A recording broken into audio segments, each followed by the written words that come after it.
ସମସ୍ତଙ୍କୁ ନମସ୍କାର, ଜୟ Jagannath. Film right ନେବା ପାଇଁ ଆମେ ମାଇଣ୍ଡରେ ସେଟଅପ୍ କଲୁ। ଆମେ ସବୁବେଳେ କ୍ୱାଲିଟି ଉପରେ ଡିପେଣ୍ଡ ଫାଷ୍ଟ କରିଆସିଛୁ, ଆଗକୁ କରିବୁ ବୋଲି ଆଶା ବାନ୍ଧିଛୁ। ତ ସେଥିପାଇଁ ମୋଟର ସାଇକେଲଟା ମୁଁ ରିଭ୍ୟୁ ଦେଇଥିଲି, ମୋତେ ଭଲ ଲାଗିଥିଲା। ତାପରେ ପରେ ଚକ୍ରାନ୍ତ ଯେତେବେଳେ ଦେଖିଲି ଆହୁରି ଭଲ ଲାଗିଲା। ତ ସେଥିପାଇଁ ଆମେ ଚକ୍ରାନ୍ତ ପ୍ରୋକ୍ୟୋର କରିବା ପାଇଁ ଆମେ ରାଜି ହେଇଥିଲୁ। ଆଉ ଚକ୍ରାନ୍ତର ରିଭ୍ୟୁ ଦେଖିଲା ପରେ ମୋତେ ବହୁତ ଖୁସି ଲାଗିଲା। ଗୋଟେ ଆଜିକା ଡେଟ୍ରେ ଏମିତିଆ ବି ଗୋଟେ କନସେପ୍ଟ ଭିଡ଼ିଓ ଉପରେ ଆପଣମାନେ ଦେଖିବେ, ଗୋଟେ ସସ୍ପେନ୍ସ ଥ୍ରିଲର ଗୋଟେ ବହୁତ ହି ବଢିଆ ମୁଭି ଆସୁଛି। ଆଉ ଏଥିରେ ବହୁତ ଭଲ ଭଲ ଆର୍ଟିଷ୍ଟ କାମ କରିଛନ୍ତି। ଫିଲ୍ମ ବି ଆପଣ ଫାଷ୍ଟ ଲାଷ୍ଟ ପର୍ଯ୍ୟନ୍ତ ବାନ୍ଧିକି ରହିବେ, କାହିଁକିନା ସେମିତିଆ ରେଞ୍ଜର ସସ୍ପେନ୍ସ କ୍ରିଏଟ୍ ହେଇଛି, ଥ୍ରିଲର କ୍ରିଏଟ୍ ହେଇଛି।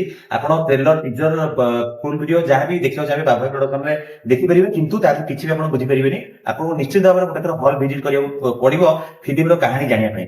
ଆଉ ଆପଣ ଏତିକି ମୁଁ ଅନୁରୋଧ କରିବି ଯେ ଚକ୍ରାନ୍ତ ଭିଡିଓରେ, ଚକ୍ରାନ୍ତର ଟାଇଟଲ ସଙ୍ଗ ରେ ତା ଭିତରେ ଅଛି ଆଉ ରୋମାଣ୍ଟିକ ସଙ୍ଗ, ଡ୍ୟାନ୍ସ ସଙ୍ଗ, ସବୁଥିରେ ରିଲ୍ସ କରନ୍ତୁ। ଆଉ ଫିଲ୍ମଟିକୁ ବହୁତ ସାରା ସପୋର୍ଟ କରନ୍ତୁ। ଆଜିକା ଡେଟ୍ରେ ଓଡିଆ ଇଣ୍ଡଷ୍ଟ୍ରି ବୁଡି ବୁଡି ଯାଉଥିବା ବେଳେ ଏମିତିଆ ଗୋଟେ ଗୋଟେ ପ୍ରଯୋଜକ ଆସୁଛନ୍ତି, ଏମିତିଆ କାହାଣୀ ନେଇକି ଡାଇରେକ୍ଟର ଆସୁଛନ୍ତି, ଏମିତି ଆର୍ଟିଷ୍ଟ କାମ କରୁଛନ୍ତି। ଖୁସି ଲାଗୁଛି ଯେ ଦେଖିଲା ପରେ ଲାଗୁଛି ନାଇଁ ଫେର ଓଡିଆ ଇଣ୍ଡଷ୍ଟ୍ରି ଆଗକୁ ଯିବ।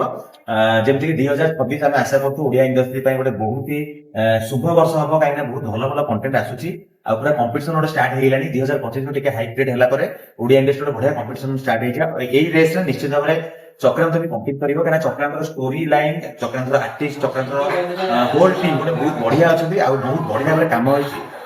ଆଉ ଏତିକି କହିବି, ଆଜି ଆମର ଗୋଟେ ପୂର୍ବରୁ ଗୋଟେ ହେଇଥିଲା ଭିଡିଓ ଅଡିଓ ଲଞ୍ଚ ହେଇଥିଲା ଆମର ପିଭିଆର ମଲରେ। ତ ସେତେବେଳେ ଗୋଟେ ଆମେ ମଲ ଯେହେତୁ କରିଥିଲେ, ଆମେ ସମସ୍ତଙ୍କ ସହିତ ଭଲରେ ମିଶି ପାରିନଥିଲେ। ଆମ ଆର୍ଟିଷ୍ଟ, ଆମର ଇନଫ୍ଲୁଏନ୍ସର, ଆମ କ୍ରିଏଟର ସମସ୍ତେ ଗୋଟେ ଏକାଠି ହେଇପାରିନଥିଲେ। ତ ଆଜି ଆମେ ଗୋଟେ ସ୍ପେସିଆଲ ପ୍ରୋଗ୍ରାମ କରୁଛୁ, ଯୋଉଥିରେ କି ଆମ ଇନଫ୍ଲୁଏନ୍ସର, କ୍ରିଏଟର, ବ୍ଲଗର, ଆର୍ଟିଷ୍ଟ ସମସ୍ତେ ଏକାଠି ହେବେ। ଆଜି ଚକ୍ରାନ୍ତ ଗୋଟେ ଆଉ ଗୋଟେ ପୁଷଅପ୍ ମିଳିବ। ଆମର ସବୁ ଆର୍ଟିଷ୍ଟ ଯେମିତି ମଣ୍ଟୁ ଭାଇ, ଭୂମିକା, ସିଏ ବି ତାଙ୍କର ଜୋରରେ ଲାଗିଛନ୍ତି ସବୁ ଷ୍ଟେଜ ପ୍ରୋଗ୍ରାମରେ, ସବୁ ଜାଗାରେ ଯାଇକି ଚକ୍ରାନ୍ତକୁ ପ୍ରମୋସନ କରୁଛନ୍ତି। ତ ଆମର ବି ଦାୟିତ୍ୱ ରହିବ, ଆମେ ସମସ୍ତେ ମିଶିକି ଆମ ଚ୍ୟାନେଲକୁ ଯୋଉମାନେ ବି ବାବୁଭାଇ ପ୍ରଡକ୍ସନ ଭଲ ପାଇ ଦେଇଛନ୍ତି ଆଜି ପର୍ଯ୍ୟନ୍ତ, ସେମାନଙ୍କୁ ଏତିକି ରିକ୍ୱେଷ୍ଟ କରିବି ସମସ୍ତେ ଲାଗିଯାନ୍ତୁ। ଯେମିତିକି ମୋଟର ସାଇକେଲ ଗୋଟେ ବଢିଆ କରି ସକ୍ସେସ ବାଟକୁ ନେଲେ, ଆମ ଚ୍ୟାନେଲର ଏକ୍ସପେକ୍ଟେସନ ପୂରଣ କଲେ, ସେମିତି ଚକ୍ରାନ୍ତ ବି ହଲରେ ତାର ଜଲୁଆ ଦେଖାଉ। ଆଉ ସମସ୍ତଙ୍କ ସବୁ ଦର୍ଶକ ମାନଙ୍କୁ ହଲକୁ ଭିଡିକି ଆଣୁ। ବହୁତ ଜଲ୍ଦି ଆମେ ଡେଟ୍ ବି ରିଭିଲ୍ କରିବୁ, କଣ କଣ ସବୁ ୟାର ଟେକ୍ନିକ ଅପଡେଟ୍ ଆପଣମାନେ ସମସ୍ତେ ବାବୁଭାଇ ପ୍ରଡକ୍ସନରେ ପାଇବେ, ସୋସିଆଲ ମିଡିଆରେ ପାଇବେ, ସମସ୍ତଙ୍କର ପାଇବେ। ଥ୍ୟାଙ୍କ ୟୁ, ନମସ୍କାର।